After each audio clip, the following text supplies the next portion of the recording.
Hi there and welcome. When I first arrived in China, I didn't know how to use chopsticks.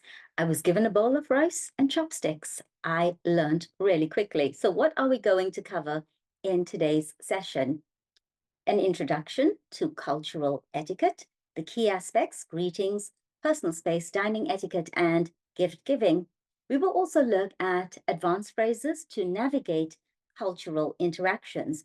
We do now live in a global community, and I think it's really important to understand culture.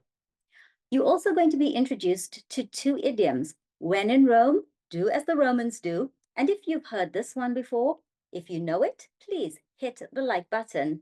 And the second idiom will be mind your P's and Q's. Are you ready? So welcome back to my channel. This is the Culture Club with me, your host, Nas. I'm a native English speaker and CELTA certified.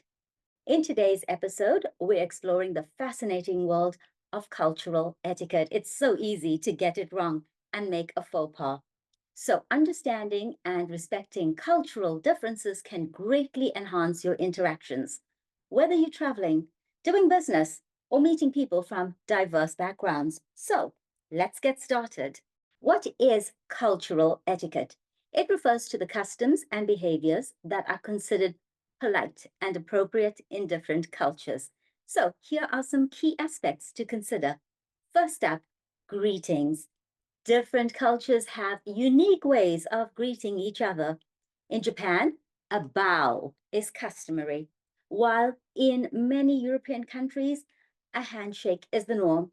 And in Italy, people just tend to kiss each other on the cheek. In India, people often greet each other with namaste, placing their hands together in front of their chest.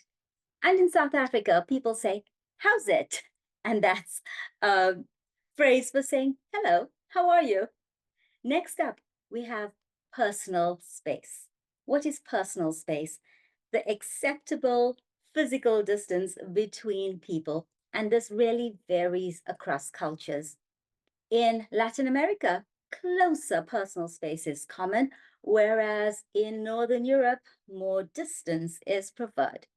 Fun fact, in many Middle Eastern countries, men may stand very close when they are conversing, and it's a sign of trust and friendship. Third on the list, dining etiquette. And we go back to China and my experience there not being able to use chopsticks. So, table manners and dining customs can differ widely. In China, it's polite to leave some food on your plate, while in many Western cultures, that's a no no. Finishing your food, finishing everything on your plate, is seen as polite. In Ethiopia, it's common to eat from a shared plate with your right hand, and this is a gesture of unity and friendship. Now, the challenging one, gift giving. And what is gift giving? The practices surrounding giving and receiving gifts can be culturally specific. So in Japan, gifts are often wrapped elaborately, and in many Middle Eastern cultures, gifts are not opened in front of the giver. What is the tradition in your country related to gift giving? Please comment, join the conversation, and let us learn a little bit about your world.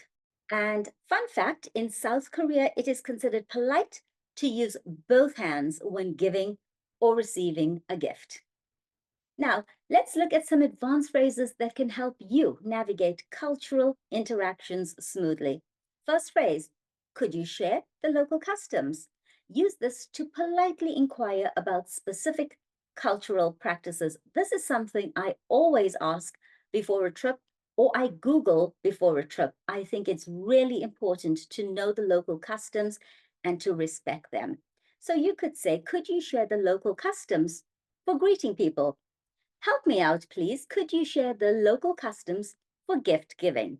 Next, when giving a gift, you could say, I hope this gift is appropriate. And you can use this phrase when you are giving a gift in a new cultural context. So I hope this gift is appropriate for the occasion. In Turkey, when you visit someone's home for the first time, it's customary to give them something with sugar, something that's sweet. Can you share some gift giving ideas from your country? And a lovely phrase, I'd love to learn more about your traditions, and use this to express genuine interest in another culture. I'd love to learn more about your traditions, your celebrations, and also your festivals. So in Italy, there's a wonderful festival called Befana, and it's around the 5th of January. Please feel free to correct me if I'm wrong. And it's a little witch, cute little witch though, who gives candy to good children and coal to naughty people. I love these little traditions. It makes each culture so unique. Another good one is when you need to find out which is the better way, the preferred way to do this. So please let me know if there's a preferred way to address elders in your culture. So, my experience, this is my experience in South Africa. We do not address an older person as he or she. So, I wouldn't say she said that I should do this. If I'm talking to someone about his mother, I would say, your mum said I should do this. It's just something that I grew up with and I'm happy to share with you. It's not cast in stone, but it's just my experience living in South Africa. Let's add some idioms that convey respect for cultural etiquette. So, when in Rome, do as the Romans do. So, what does this mean? Adapt to the customs of the place that you are visiting. When in Rome, do as the Romans do. So, if I'm in Japan, I will greet everyone with a bow. When I'm in South Africa, I will say, how's it? So, the next idiom is mind your P's and Q's. This means be careful about what you say and how you behave. I've heard this 100 times, especially from my aunts. They would always say things like, at the formal dinner, at the wedding, remember to mind your P's and Q's. Be careful about what you say. Be careful about how you behave. Don't offend anyone. Mind your P's and Q's. Would you like to do a quick quiz with me? Which of these actions shows good cultural etiquette in Japan? A, giving a gift with one hand. B, bowing when greeting someone. C, keeping your shoes on in a home. B, well done. Bowing when greeting someone. This shows respect in Japanese culture. And in many Asian countries, as I've already told you, when you give a gift, give it with two hands. And in Turkey, people don't keep their shoes on in their homes. This also applies to China. In your country, do people wear their shoes in the house or do they leave their shoes at the front door and then wear something else, house slippers, for example? I'd love to know. Now, that's it for today's episode of the Culture Club.